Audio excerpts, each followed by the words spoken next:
उत्तर प्रदेश के मेरठ शहर में उस समय सनसनी फैल गई जब कैंट क्षेत्र के एक पुराने और सुनसान खंडर में एक महिला का नग्न शव बरामद हुआ। यह खंडर कंपनी गार्डन के सामने स्थित है, जो वर्षों से वीरान पड़ा हुआ था। वहाँ किसी का आना जाना नहीं होता था, इसलिए जब अचानक तेज दुर्गंध आई तो लोगों का ध्यान उस ओर गया। हेलो, नमस्कार, अस्सलाम वालेकुम। मैं शोएब अहमद। आज हम आए हैं एक नई घटना के साथ। स्थानीय लोगों ने बताया पिछले 2 दिनों से यहाँ से बहुत तेज बदबू आ रही थी। शुरुआत में किसी ने ध्यान नहीं दिया, लेकिन जब बदबू बहुत तेज हो गई तो लोगों का ध्यान उस ओर गया और स्थानीय लोगों ने पुलिस को सूचना दी। मौके पर जब पुलिस वहां पर पहुंची तो वहां का नज़ारा देखकर हर कोई सन्न रह गया। खंडर की एक कोठरी में एक महिला का नग्न शव पड़ा हुआ था। शव की हालत बेहद खराब थी। उसका शरीर पूरी तरह से सड़ चुका था। शव के पास टूटी हुई चप्पल, एक लैपटॉप बैग और कुछ कपड़े बिखरे पड़े थे। पुलिस ने यह सब देखा और उन्होंने बताया कि यह महज एक सामान्य घटना नहीं है, बल्कि एक सोची समझी साजिश है। जैसे ही शव मिला, फॉरेंसिक टीम पहुंची और आयुष विक्रम सिंह खुद घटना स्थल पर पहुंचे। उन्होंने वहां का जायजा लिया और बताया कि यह शव 2 दिन पुराना लग रहा है। सिर पर गंभीर चोट के निशान इस ओर इशारा करते हैं कि लड़की के साथ पहले दुष्कर्म किया गया और बाद में उसकी हत्या कर दी गई। हालांकि पुलिस ने साफ कहा है कि पोस्टमार्टम रिपोर्ट आने के बाद ही हम कुछ बता सकते हैं। खंडर में कोई सीसीटीवी कैमरा नहीं था। पुलिस आसपास की दुकान और गली और मोहल्लों के कैमरे को खंगाल रही है। फॉरेंसिक टीम लगातार कपड़े, बैग और खून के धब्बों के नमूने ले रही है। आयुष विक्रम सिंह खुद घटना स्थल को पूरी तरह से जांच करवा रहे हैं। मामले की गंभीरता को देखते हुए पुलिस को 3 भागों में विभाजित किया गया है। पहली टीम का काम है शव की पहचान करना।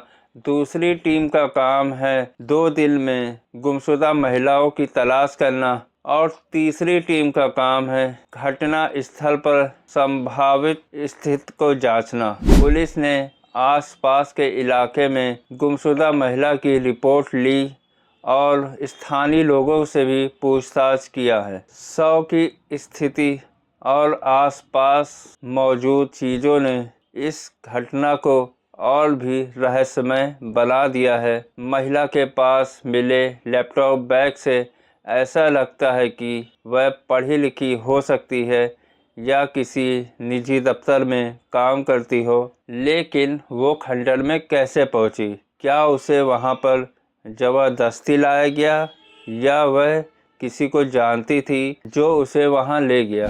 पुलिस की जांच ने अब रफ्तार पकड़ ली थी। कंपनी गार्डन के सामने स्थित खंडर को पूरी तरह से सील कर दिया गया था। आयुष विक्रम सिंह खुद घटना स्थल का जायजा कर रहे थे। फॉरेंसिक टीम लगातार सबूतों को इकट्ठा कर रही थी।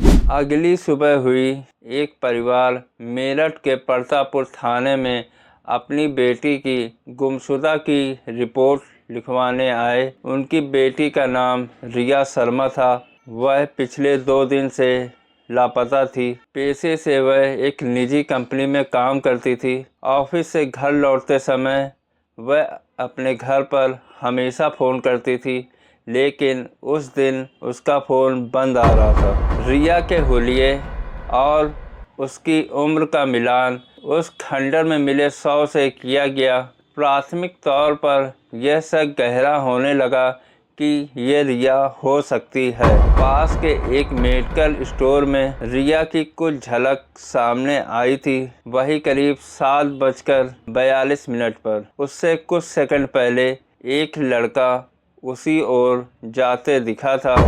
उसकी झलक साफ तो नहीं आई, लेकिन चलने का तरीका कुछ अजीब था। जांच में यह सामने आया कि रिया अक्सर कंपनी गार्डन जाया करती थी। वह अपने दोस्तों को बताती थी कि वहां उसको बहुत सुकून मिलता है, पर किसी को यह नहीं पता था कि वह खंडर भी जाती थी। रिया के फोन की आखिरी लोकेशन भी उसी खंडर के पास की थी। रिया के आखिरी फोन कॉल की रिकॉर्ड से एक बंदे को पुलिस स्टेशन बुलाया गया।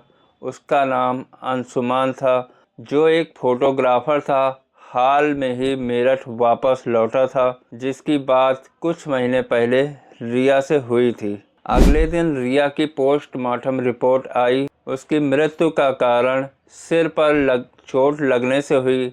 उसके साथ कोई दुष्कर्म नहीं किया, हालांकि कुछ निशान मिले थे। यह रिपोर्ट यह साफ इशारा करती है कि यह हत्या गुस्से या डर से की गई है, लेकिन हत्या से पहले कुछ ऐसा रह गया कि जो सिर्फ रिया और हत्यारे के बीच रह गया। जैसे जैसे केस आगे बढ़ रहा था, सच्चाई की परतें खुलने लगी थी, लेकिन हर परत के नीचे एक और रहस्य छिपा हुआ था। रिया की मौत अब सिर्फ एक घटना नहीं, बल्कि ये अब मन की लड़ाई हो गई थी। ये एक पुराने जख्म और एक छुपे रिश्ते की गूंज बन चुकी थी। सीसीटीवी फुटेज, कॉल रिकॉर्ड और पुराने संबंध, इन सब बातों के बाद पुलिस ने अंशुमन वर्मा को हिरासत में ले लिया। अंशुमन वर्मा ने पुलिस को बताया कि रिया उस कॉलेज के दिनों में उसकी दोस्त थी और फिर हमारी राहें अलग हो गई। हाल में ही हमारी दोबारा मुलाकात हुई है, लेकिन वो मुझे लेकर बहुत डरी हुई थी। मैं उसका दुश्मन नहीं था। उसकी बातें विरोधाभासी थी। कभी वो कहता रिया उससे मदद मांगती थी, तो कभी वो कहता मैं उससे मिलना चाहता था। पुलिस को उसकी बातों में सच्चाई कम और डर ज़्यादा दिख रहा था। खंडर के अंदर एक छोटा सा घर था, जिसमें राम निवास नाम का व्यक्ति रहता था। उसका काम गार्डन की साफ सफाई करना और वहां पर आते जाते लोगों की निगरानी करता था। पुलिस के पूछने पर उसने बताया कि उस रात बारिश होने वाली थी। 7:30 पर एक लड़की आई थी। उसके पीछे एक लड़का भी गया था और थोड़ी देर बाद एक आदमी भी आया था, जो चुपचाप धीरे धीरे और किनारे किनारे होकर खंडर के अंदर गया। राम निवास की गवाही ने यह साफ कर दिया था कि अंशुमन अकेला नहीं था, कोई और भी खंडर में मौजूद था। अब वो कौन था? फॉरेंसिक टीम ने 2 दिनों की गहन तलाशी के बाद खंडर के एक कोने से एक टूटा हुआ मोबाइल बरामद किया, जो कि रिया शर्मा का था। वह फ़ोन पूरी तरह से टूट चुका था। फ़ोन की मेमोरी और डाटा को रिकवर करने के बाद पुलिस को यह पता चला कि उसमें एक वॉइस रिकॉर्डिंग थी। शायद यह रिया शर्मा ने खंडर के पास पहुंचने से पहले रिकॉर्ड किया था। अगर मैं घर नहीं पहुंची तो यह रिकॉर्डिंग किसी को ज़रूर मिले। वो आज फिर मेरे पीछे था, लेकिन ये अंशुमन नहीं था जो पिछले कुछ हफ्तों से मुझे फॉलो कर रहा है। मैं डरती हूँ, बहुत डरती हूँ, ये रिया का कहना था उस वॉइस रिकॉर्डिंग में। रिया की ये बातें साफ कर रही थी कि अंशुमन संदिग्ध जरूर है, लेकिन खूनी नहीं है। अब पुलिस ने रिया के फ़ोन का जब पूरी इंक्वायरी चेक किया तो एक नंबर से लगातार फ़ोन आते थे, लेकिन रिया ने कभी उसको रिसीव नहीं किया। उस नंबर की जांच करने पर निकला कि यह नंबर नीरज सक्सेना का था। उसकी उम्र करीब 34 की थी। वह मेरठ के एक साइबर कैफ़े में काम करता था। जब पुलिस नीरज के घर पहुंची तो वो वहां से गायब था। कमरे की तलाशी में एक डायरी मिली, जिसमें रिया की तस्वीर थी, पुराने फेसबुक पोस्ट और यहाँ तक कि उसके कॉलेज के फोटो तक दीवार पर चिपके हुए थे। यह सब देखकर पुलिस को भी शक हुआ कि हत्यारा नीरज सक्सेना ही हो सकता है। रामनिवास द्वारा बताई गई तीसरे आदमी की परछाई शायद नीरज सक्सेना की ही हो सकती है। चेहरा साफ नहीं था, लेकिन पुलिस ने नीरज सक्सेना को टारगेट घोषित कर दिया। पुलिस ने अंशुमन वर्मा को दोबारा पूछताछ के लिए बुलाया। इस बार अंशुमन टूट गया था।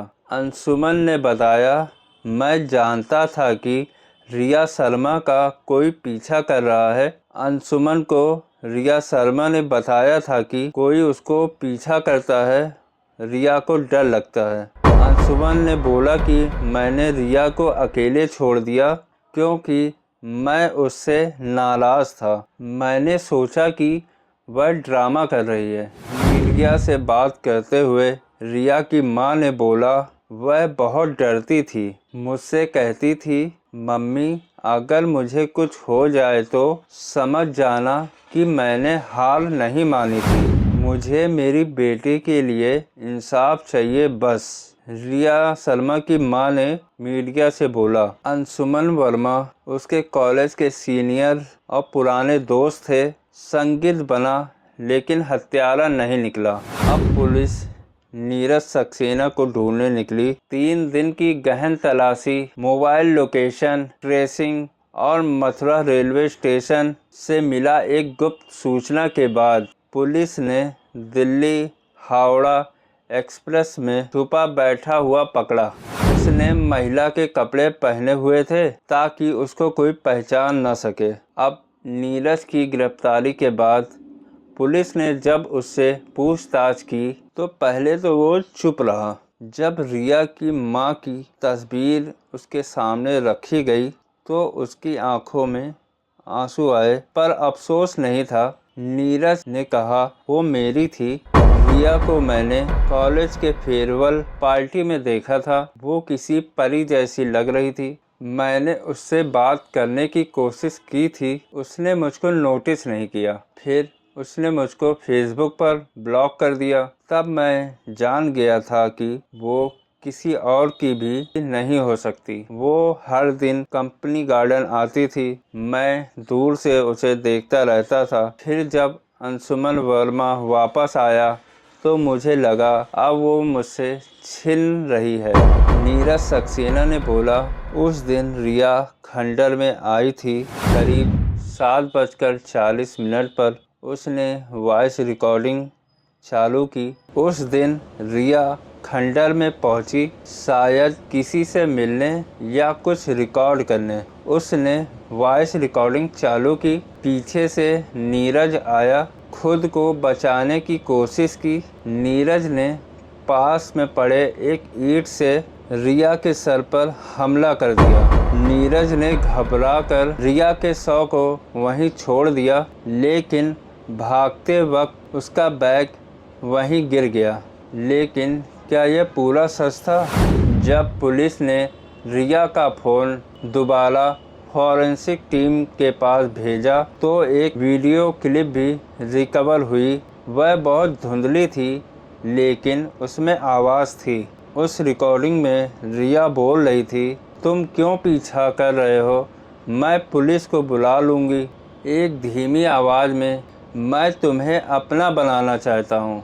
इससे यह साफ हो गया कि नीरज कई बार रिया का सामना कर चुका था, लेकिन हर बार उसे नज़रअंदाज कर दिया गया।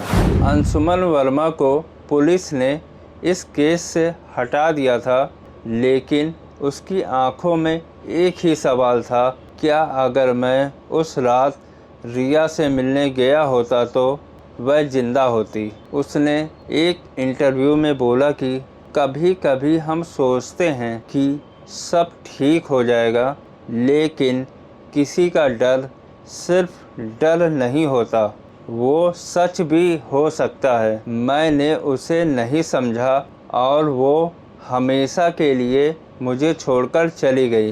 रिया की माँ अभी भी खामोश थी, लेकिन आंखों में आंसू से ज़्यादा आग भरी थी।